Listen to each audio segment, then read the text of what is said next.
آج ٹائیگر مر جائے گا۔ اوشان سناجو واپسی کی تیاریاں شروع کر دے گا اور میں سینیٹوریم میں واپس جا کر زندہ نہیں نکلوں گا، لیکن اس پستول کی وجہ سے شفات کو بھی چارہ گر کے خاتمے کا علم نہیں ہو سکے گا۔ دنیا زندہ رہے گی، لیکن ٹائیگر کے بغیر دنیا زندہ رہ کر بھی پرامن نہیں رہے گی۔ بہرام یہی سوچ رہا تھا۔ ٹائیگر میدان میں پہنچا تو سورج نصف النہار پر تھا۔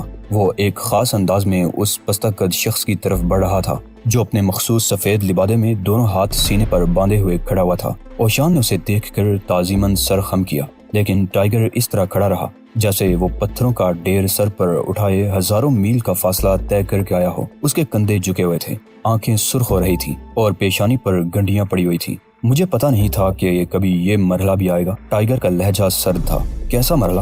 اوشان نے پوچھا، لیکن اس کے چہرے پر کسی قسم کا کوئی تاثر نہیں ابھرا۔ مجھ سے لفظوں کا کھیل مت کھیلو لٹل ٹائیگر نے فوراً ہی زبان روک لی۔ وہ اس وقت اوشان کو لٹل فادر کہنے کا سوچ بھی نہیں سکتا تھا، لیکن پھر اس کا منہ دوبارہ کھلا۔ لٹل فادر، اس نے کہا اور تھوک دیا۔ اوشان کی پلکیں تیزی سے 2-3 مرتبہ جھپکی، لیکن اس نے اب بھی کچھ نہیں کہا۔ تم مجھے قتل کرنے کے لیے آئے ہو نا؟ ٹائیگر نے فرد جرم عائد کرنے والے انداز میں پوچھا۔ مجھ کو یہی حکم ملا ہے، اوشان نے غیر جذباتی لہجے میں جواب دیا۔ وہ اس وقت کسی بت کی طرح کھڑا ہوا تھا۔ یہی معاہدہ بھی ہوا تھا۔ اوہ، معاہدہ؟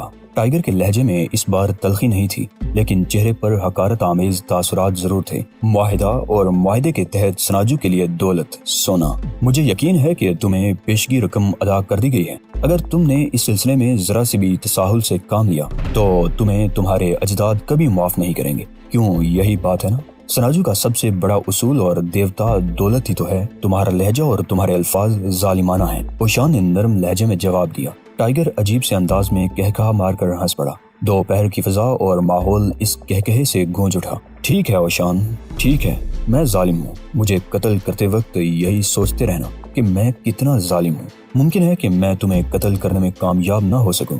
نہیں، تم ضرور کامیاب ہوگے، لیکن میں تمہیں یہ کامیابی آسانی سے حاصل کرنے نہیں دوں گا۔ وہ اس طرح کہ میں مقابلہ ہی نہیں کروں گا۔ کیا تم کسی بھیڑ کی مانند ساکت کھڑے رہوگے؟ اوشان نے اس بات پر بڑی حیرت سے سوال کیا تھا۔ میں چاہتا ہوں کہ تم مجھے اسی جگہ قتل کر دو جہاں میں کھڑا ہوں، ٹائیگر نے جواب دیا۔ اب تم مجھے بھیڑ کہو یا بکری، میں تمہیں مقابلہ کرنے کی اجازت دے رہا ہوں۔ سوری اوشان، ٹائیگر کا لہجہ واقعی رحمانہ تھا۔ مرنا مجھے ہے، لہٰذا میں مقابلہ کرنا ضروری نہیں سمجھتا۔ یہ کسی جنگجو کا طریقہ نہیں۔ جنگجو تم ہو اوشان، یاد ہے؟ ٹائیگر کی آنکھوں میں آنسو ڈبڈبائے۔ تم عظیم جنگجو ہو۔ میں ایک بیٹے کی حیثیت سے تمہیں الوداعی تحفہ ضرور دوں گا۔ وہ یہ ہوگا کہ تم مجھے قتل کرتے وقت جنگجو نہیں بلکہ قصاب ہوگے۔ تمہیں تمہاری قبر میں بھی تنگ اور پریشان کرتا رہے گا۔ یہ کہہ کر اس نے اچانک ہی قمیص کی کالر پکڑ کر اسے جھٹکا دیا۔ قمیص نیچے تک پھٹ گئی۔ اس نے سر بلند کیا۔ اب اس کا حلق نمایاں ہو گیا تھا۔ میں تیار ہوں اوشان، اس نے سرسراتے ہوئے لہجے میں کہا۔ اس کی بھیگی ہوئی آنکھیں بوڑھے اوشان پر مرتکز تھیں۔ اپنا کام مکمل کر لو، معاہدے کی تکمیل ہو جائے گی اور سناجو بھوکا نہیں مرے گا۔ اگر تمہیں علم تھا کہ میں تمہیں قتل کرنے کے لیے آ رہا ہوں تو تم گات لگا کر بیٹھ جاتے اور میرے یہاں آتے ہی مجھے قتل کر دیتے، اوشان نے کہا۔ میں نے ایسا کرنا پسند نہیں کیا۔ تم مجھ سے مقابلہ کیوں نہیں کرتے؟ میری مرضی، احمقانہ جواب ہے، اوشان نے برہمی سے جواب دیا۔ میری مرضی کا مطلب کیا ہے؟ بس میری مرضی۔ شاید اس لیے مقابلہ نہیں کرنا چاہتے کہ کہیں مجھے کوئی زخم نہ لگ جائے۔ اس کا لہجہ اس بار تقریباً روندا ہوا تھا۔ نہیں، ٹائیگر نے آنکھیں چراتے ہوئے جواب دیا۔ نہیں، یہی بات ہے۔ تمہیں یہاں میری آمد کا مقصد معلوم تھا، لہٰذا اگر تمہیں یہ خیال نہ ہوتا کہ میں زخمی ہو جاؤں گا تو تم گات لگا کر حملہ کر دیتے۔ ٹائیگر خاموش رہا۔ میرے بیٹے، اوشان کی آنکھوں میں اچانک ہی بہت سے آنسو امڑ آئے۔ تمہیں علم ہے کہ دوسرا کوئی اور راستہ نہیں؟ مجھے تم سے محبت ہے لٹل فادر۔ ٹائیگر اب اپنے ہونٹ کاٹ رہا تھا۔ ہاں، میں جانتا ہوں، اوشان نے سرگوشی میں کہا، لیکن یہ سرگوشی اتنی بلند ضرور تھی کہ ٹائیگر سن سکے۔ اسی محبت کے تعلق سے تمہیں مجھ سے مقابلہ کرنا ہوگا تاکہ تماش بینوں کو کسی قسم کی مایوسی نہ ہو۔ بہت بہتر، ٹائیگر جھرجھری لے کر اس طرح بولا جیسے گہری نیند سے بیدار ہوا ہو۔ اس نے سر خم کیا اور ایک قدم پیچھے ہٹ گیا۔ وہ بحث میں پڑ گئے تھے اور شفات کا پارا چڑھنے لگا تھا۔ بکواس بند کرو اور لڑو، اس نے دل ہی دل میں انہیں حکم دیا۔ اس نے لانچر ایک طرف پھینک دی اور تودے کے کنارے پر بیٹھ گیا۔ اس کی دونوں آنکھیں خلا میں جول رہی تھی۔ اسے رہ رہ کر یہ احساس ہو رہا تھا کہ بوڑھا مشرقی ڈاکٹر بہرام لگتا ہی نہیں۔ لیکن وہ شہزاد کو پہچان گیا تھا کیونکہ وہ اسے اپنے اسکرین پر دیکھ چکا تھا۔ پھر اچانک ہی اس بوڑھے اور ٹائیگر دونوں کو سرخم کر کے ایک ایک قدم پیچھے ہٹتے دیکھا۔ وہ سوچنے لگا کہ کیا شہزاد کو علم ہے کہ اس کے ساتھ کیا ہونے والا ہے۔ پہلا حملہ بوڑھے نے کیا اور شفات کا منہ کھلا کا کھلا رہ گیا۔ اسے بوڑھے کی طرف سے اتنی پھرتی کی توقع قطعی نہیں تھی۔ بوڑھا کسی بجلی کی طرح کوندا اور فضا میں بلند ہوا تھا۔ وہ ایک لمحے کے لیے مولک ہوا اور شہزاد پر اس طرح گرا تھا کہ ضرب گھوڑے کی گردن بھی توڑ سکتی تھی، مگر شہزاد نے داؤ اتنی ہی پھرتی سے ضائع کر دیا۔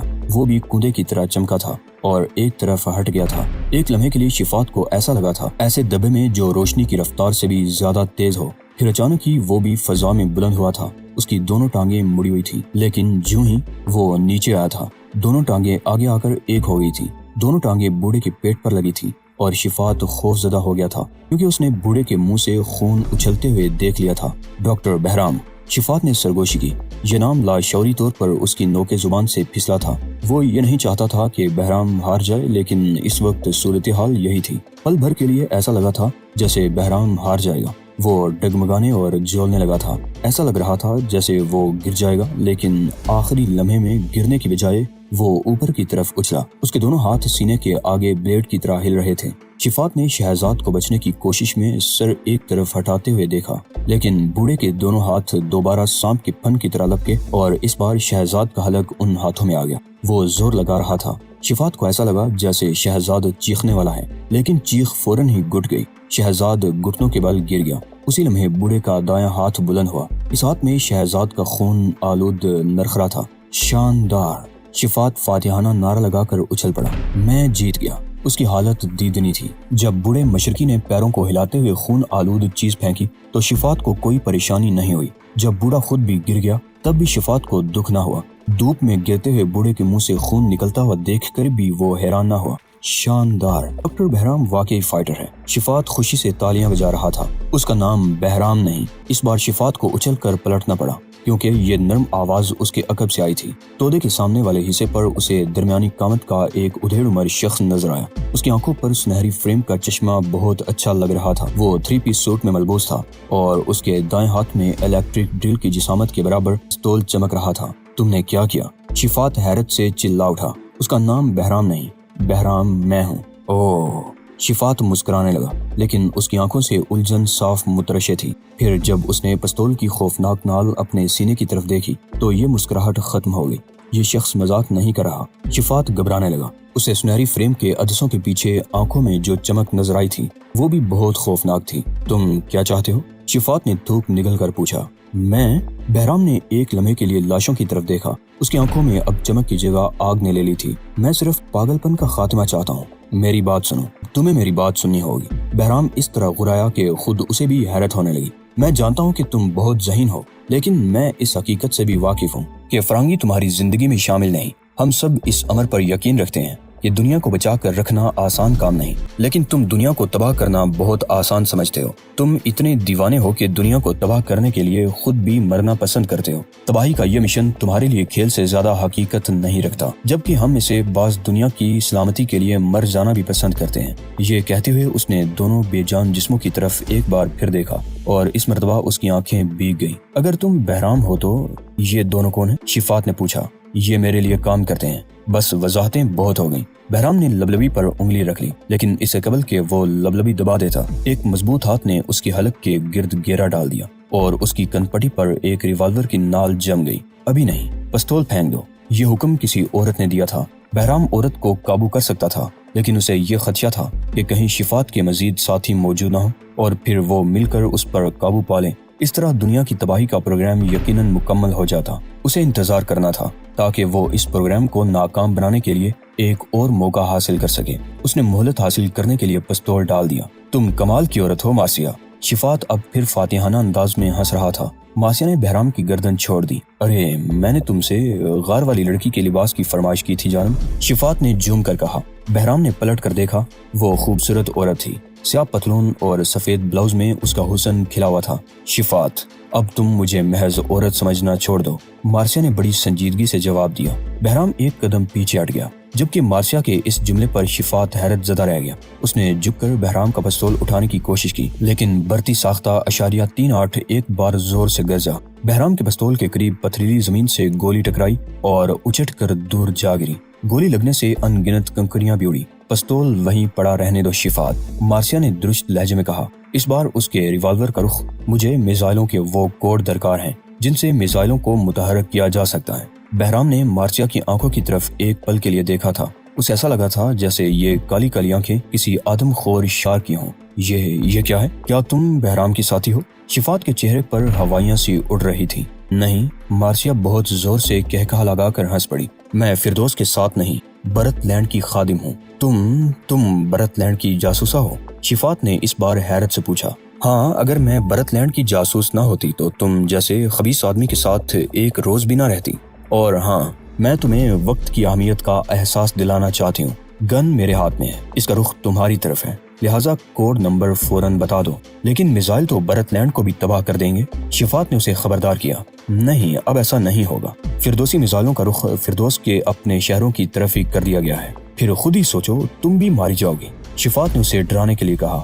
ہاں، لیکن پھر برت لینڈ کی دنیا بھر پر حکومت ہوگی۔ مارسیا کی آنکھیں چمکنے لگی۔ اس کے لیے میری جان چلی جائے کوئی پرواہ نہیں، یہ بہت معمولی قیمت ہوگی۔ تب پھر یہ قیمت ابھی ادا کر دو۔ یہ روبی کی آواز تھی جسے سن کر وہ تینوں اچھل پڑے۔ اس بار بھی انہیں عورت ہی نظر آئی تھی۔ اس عورت نے تیزی سے پوزیشن لی، اس کے دونوں ہاتھ پستول پر تھے اور اس سے قبل کہ مارسیا کچھ کرتی، 3 گولیاں سنسناتی ہوئی مارسیا کے سینے میں پیوست ہو گئیں۔ بڑھتی عورت کا چہرہ جو ایک لمحے پہلے انتہائی خوبصورت لگ رہا تھا، اچانک ہی بگڑ کر مسخ ہو گیا۔ اس کے سینے سے خون کا فوارہ بلند ہوا، اس کی ٹانگیں کانپنے لگی اور وہ آہستہ آہستہ گرنے لگی۔ اسی لمحے شفات نے ایک پتھر اٹھا کر روبی کی طرف پھینک دیا۔ پتھر روبی کے ہاتھ پر لگا اور اس کا پستول اچھل کر گاٹی میں جا گرا۔ روبی ہاتھ پکڑ کر تڑپنے لگی۔ بہرام کا پستول اب شفات کے ہاتھ میں تھا۔ ان عورتوں کو طبی امداد کی ضرورت ہے شفات، وہ انہیں جنت یا جہنم میں مل جائے گی۔ شفات کا لہجہ بہت زہریلا تھا۔ تم پاگل ہو؟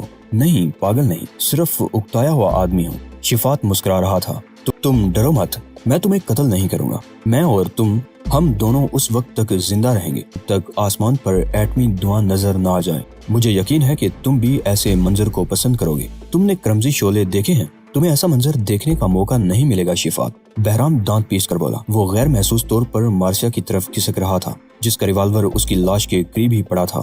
وہ کیوں؟ اس لیے کہ تمہارے ہاتھ میں موجود پستول میں گولیاں نہیں، لہٰذا تم مجھے وہ کچھ کرنے سے نہیں روک سکو گے جو میں کرنا چاہتا ہوں۔ ٹھیک ہے، ابھی آزما لیتا ہوں۔ شفات نے پستول کا رخ زمین کی طرف کر کے کہا۔ اس کے لبلبی دبانے سے قبل ہی بہرام نے زخم بھر کے مارسیا کے پیچھے پناہ لی۔ ایک زوردار دھماکہ ہوا، ہر طرف خوفناک شل کے درجنوں ٹکڑے اڑنے لگے۔ ایسا لگا جیسے سنگریزوں کی بارش ہو رہی ہو۔ خود بہرام بھی نہ بچ سکا، ایک ٹکڑا اس کی ران میں گھس گیا، لیکن روبی جو بے ہوش پڑی تھی معجزانہ طور پر محفوظ رہی۔ ایک بڑا ٹکڑا زمین پر لگ کر اچھلا اور ذہین شفات کے ذہن میں گھس گیا۔ شفات آگے کی طرف جولا، پھر گرا، اس کا چہرہ ایک پتھر سے ٹکرایا۔ اس کے بعد وہ ساکت ہو گیا۔ بہرام جو حیرت زدہ ہونے کے ساتھ ساتھ خوف زدہ بھی تھا، ران کے زخم کا معائنہ کر کے کھڑا ہو گیا۔ وہ زیادہ کاری نہ تھا۔ اس نے شفات سے پہلے روبی کی طرف دیکھا، وہ کرا رہی تھی جبکہ شفات کا سر کھلا ہوا تھا، آنکھیں سوراخوں سے باہر نکل آئی تھی، دانت بکھرے ہوئے پڑے تھے، بال سرخ ہو رہے تھے۔